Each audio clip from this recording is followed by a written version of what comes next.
Hi there, welcome back to my channel. Today I am going to be starting a series that's going to sort of follow how I'm figuring out how to buy a car as an informed consumer. So, I did a little bit of research and I found that about 82% of people who are purchasing vehicles right now are paying above MSRP. Now, I am not going to get all into the car crisis and everything that's been going on with that, but I am going to start talking about how I'm researching and how I'm preparing myself to purchase a car in a few months once my home is built. So, a little bit of background of how I got here. I have bought a few cars on my own in my life. And what purchasing a car typically looked like for me was knowing what I wanted my payment to be, and going to the dealership, finding a nice salesperson, and letting them show me the cars I can afford based on the payment.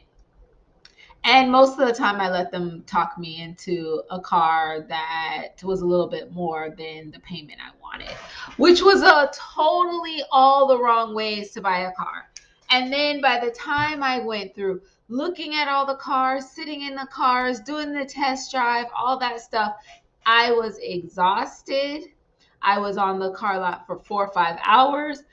I remember every time I bought a car, I started when it was light outside and I left when it was dark outside. Like I have a very visual memory of being in the car dealership at nighttime when I'm finally signing my paperwork. And by then I'm exhausted and I'm just signing, getting it done. By the time I sit down to the finance table, they say this is the total price with tax, tag, and fees, and I'm like, oh, okay, signing and going. So I'm not doing that this time. I'm not doing that this time because I'm going to be an informed consumer and I'm going to know how to buy a car and I'm going to know how to negotiate the price and I'm going to know how to not pay for fees that are not necessary for me to pay for. All these hidden fees that end up increasing the cost of the vehicle and my car loan and putting me in a financial situation that I really cannot sustain, which is how I ended up with my repossession. What was that? 2016, 2017. So here's where I'm at now. And on this video, I'm gonna share with you what I've learned so far that I'm really excited about. The things that I'm learning because I already feel more empowered, like I have a little bit more leverage as a negotiator when I go to purchase a car. And so where do I start? Where do I start? Okay, so here's where I'll start. I never really understood what MSRP meant. I always kind of thought that that was just the price that the manufacturers say you sell the car for. Now I understand that the dealers purchase these cars in bulk and they are purchasing them for probably a lot less than the MSRP, which when they say MSRP, which is the recommended, the suggested retail price, that doesn't mean you have to purchase that car has to be sold at that price. It can be sold above MSRP and it can also be sold below MSRP. So that's important because that means that you can negotiate MSRP. So I never knew you could negotiate MSRP. I just thought like all these dealerships nowadays, they say this is a price, this is the MSRP, and it gives me the impression that that's just the price and there's nothing I can do about that price. That's what the price is, and they're not going to go below that price.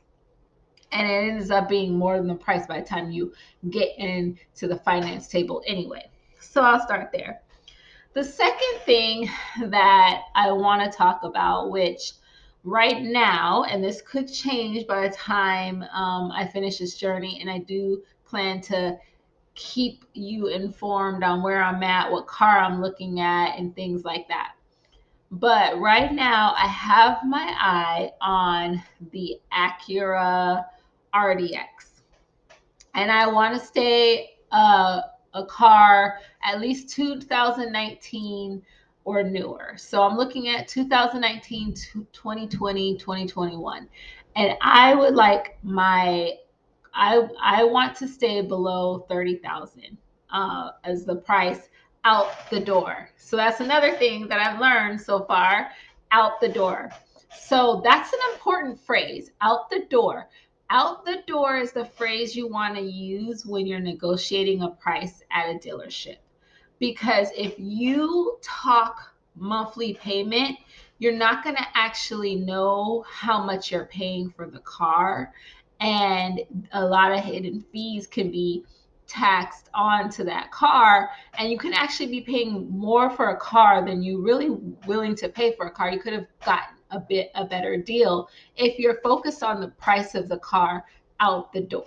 So when you're negotiating the price of a car, you want to keep saying out the door, because at the time you go to the finance table, they're gonna include fees, tax, tag, title. So you want your out the door price to reflect what you are comfortable with paying for when you sit down, and what's going to be calculated as your monthly payment. So when you're talking price, always say out the door, so that they know that you're not going to be okay with them saying, okay, price, okay, we're going to go with 25,000. But then by the time you get to the finance table and you're done, you're actually signing off on 32,000 or 30,000. So that's another thing that I've learned about how to negotiate the price of a car. So the other thing is that, speaking of add-ons and fees, so add-ons and fees are products. Well, let's say the products, the additional products and add-ons. Every additional product on a car has a contract. Every product has a contract. So that's something for me to remember. So anytime a dealer says, oh, this car has this add-on that comes with the car, and so since it's on the car, that add-on has to be added to the price, then ask to see the contract of the add-on, because on the contract of every add-on, it'll say whether or not the buyer is required to accept that add-on. So if the dealer is saying, oh, this car comes with the added security feature, it's part of the car, so you have to pay for that added price, ask to see the contract, and the contract will say the buyer does not have to take this add-on feature. So if the contract says that, then you can tell the salesperson, right here it says in the contract of the product, I don't have to accept this add-on. You can also say, I didn't ask for all these add-ons, so I'm not paying for them. You put those add-ons on the car. I'm paying for the car, not the add-ons. So these are ways that you can negotiate and get rid of some of those added features that you don't want, that they get pushed on you so that the salesperson and the dealer makes more money. And you are thinking that you have to take those things like extended warranty, gap insurance, and all these things, which is not required for a purchase of the vehicle.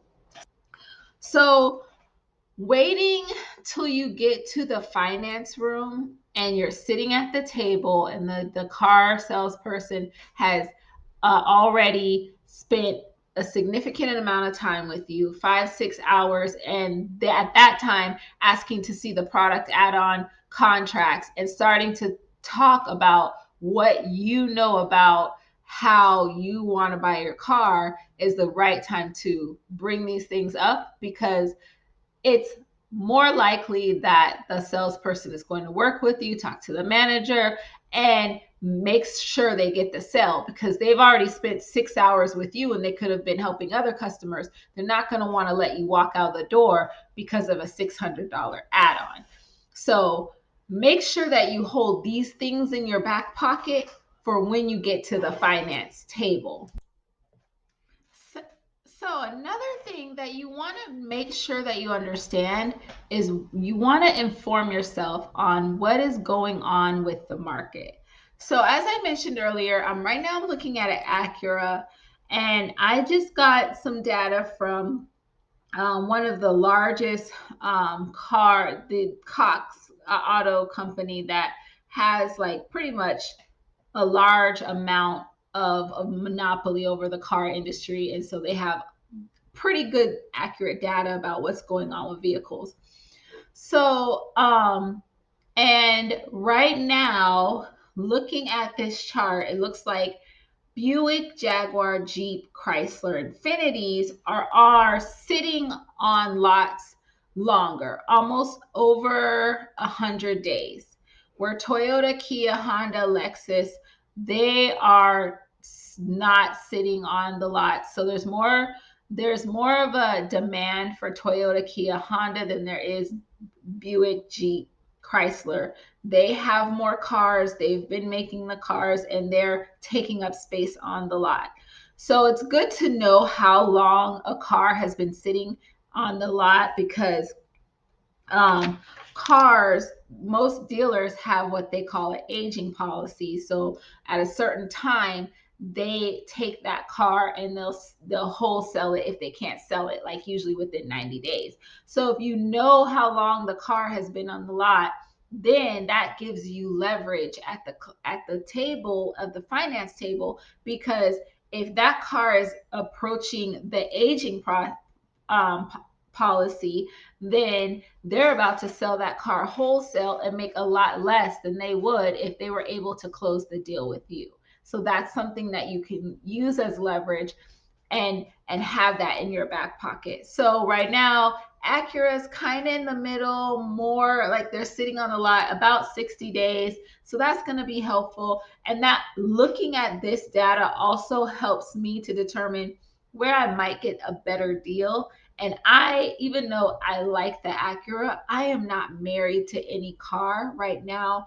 I am more concerned about how it's going to impact me financially and making a sound decision, getting a good car, a quality car that I am comfortable with making those payments, and I don't regret my sleep just went off on my phone, and I don't regret purchasing the car. So that's another thing. You want to be okay with walking away. You want to be okay with looking at other brands, because that gives you more power. If you are okay with saying no, even if you like that car, I'll continue to shop around. Being Having a posture of I can take it or leave it is going to take you a long way, because trust me, they want the sale, and if you look desperate to get a car, they're going to just give you whatever and take as much commission as they can. But if they know you're serious about purchasing a car because you've done your homework and you know about the car, you know how long it's been sitting on the lot, you understand what the market is doing with that type of car, and so you are a serious buyer and you have a posture of take it or leave it. I'm going to find the best deal. You're more likely to get a better deal. This is a huge purchase, and it's going to require some self advocacy. So, and I typically, I want the salesperson to think I'm easygoing and I don't want to cause them a problem. And I want them to be happy because I know they're getting a commission. And I'm more concerned about how they feel about this transaction than how I feel about it. And no, you have to be okay to speak up for yourself, get to the closing table, ask for those contracts. Tell them, I know this car has been sitting here for 75 days. Tell them, I already looked at Kelley Blue Book and the fair selling price is $2,000 less than what you're selling it for. And I don't want all those add-ons. So I want an out the door price of such and such. You have to be okay with doing that for yourself for this purchase. Otherwise, you're going to get put in what the salesperson wants to put you in and for the price they want to put it in. And they're going to look out for their interest, which is them making as much money on the sale as possible, and you're stuck with that monthly payment and that car. So the long-term consequence of not advocating for yourself in the car dealership sticks with you. With them, it's short term. They'll they'll get the sucker at the next sale. I know I shouldn't have said that. That was so bad. But seriously, advocate for yourself and get the best deal for yourself so that you're happy about your purchase and you feel good about how much money you're spending on the car. So that's the tips that I have for right now. I'm going to continue informing myself as a consumer. I really want to start looking into these FTC regulations because apparently there's a lot of them that the car dealers break. And so I'm going to come back with the specifics with that. And I'm going to let you guys know how it's going. And along my journey, if you continue to watch this channel, you're going to see what car ended up. I'm going to share how that went. If I was able to advocate for myself, I'm going to share the truth about this whole process and this journey as we go. So thanks for tuning in. I hope you guys at least picked up some new information about purchasing a car that can be helpful. And I will see you guys next time. Bye.